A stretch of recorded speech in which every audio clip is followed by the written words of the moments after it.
Well, the last 2 seasons we've been picked ninth, and when you're picked ninth and close to the bottom, there's a reason you're picked there. So, the fact that we returned some good players and some experienced players, and we've added some pieces to the puzzle that I think that can help us, it just puts you in a better position to start. And it has our guys excited that our program is a little bit more relevant than maybe it was the last couple of years.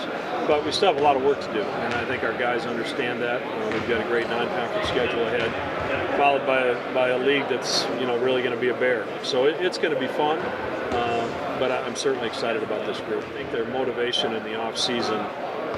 We were playing games the last couple of weeks in February and early March that still had NCAA ramifications. Had we finished a little bit better, we might have been able to sneak into the tournament. So the guys have felt the pressure of that, and they also felt the disappointment of coming up a little bit short. But going to the NIT was great for our young players in particular. Kyrie Thomas is a great example of someone that wasn't playing great basketball at the end of the Big East season, but played great in the NIT. And his approach to his off-season workouts was totally different because of the experience in the NIT. So, last year was a good step, and I'm hopeful we can take another step this season. With Maurice, come back for the senior year, you got a big piece of that puzzle. Where can he still grow his game, Well, the two things I've challenged him with is to become a better shooter from the three-point line. He was just under 30% last year, and that has to improve, and I think it has. And then secondly, some of his decisions, his turnover count. While he led the Big East in assists, he was second in the Big East in turnovers, and I think we can eliminate 1 or 1.5 of those a game. And now you've got a guy that's 3 to 1 assist to turnover and is shooting the basketball better and is controlling the game with his speed and quickness. So he understands where he has to improve, and I think he's taken steps to try to make that happen. He's got another weapon at his disposal now with Marcus.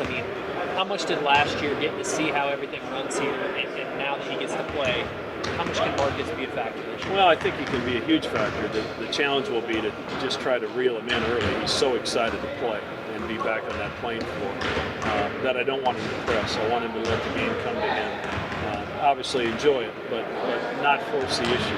And, I think the way that we play, the pace with which we play, I think fits his game. His ability to have some freedom in transition, to pull up for a three-point shot or attack the rim. I think he couldn't have asked for a better fit. So I like what he's been doing defensively. I think he can have a huge impact on our team as well. But he's a talented player, and when you put those two next to each other, they're going to cause our opponents some problems. Super excited about the season. Really looking forward to it. We got some good things going right now, especially like team chemistry. Our defense is getting good every day. Offense is right there with it. It's going to be an exciting year for Jays fans for sure. Guy who's seen a lot of playing time for you, a lot of time here, Isaiah. When it comes to his final year here, where did you challenge him to get better? Well, the first thing was to get healthy. He was laid up with the shoulder surgery all summer long, so he didn't really have an opportunity to work on his game. But I think his knees feel good. I think the shoulder's feeling better. He hasn't missed a practice to this point. But Isaiah always has a calming influence when he's on the floor. He makes the extra pass. He understands the game. He understands positioning defensively, and what he maybe lacks in size, he makes up for it with his basketball IQ. So he's going to be a valuable piece for us this year, and we can use him at a couple different positions.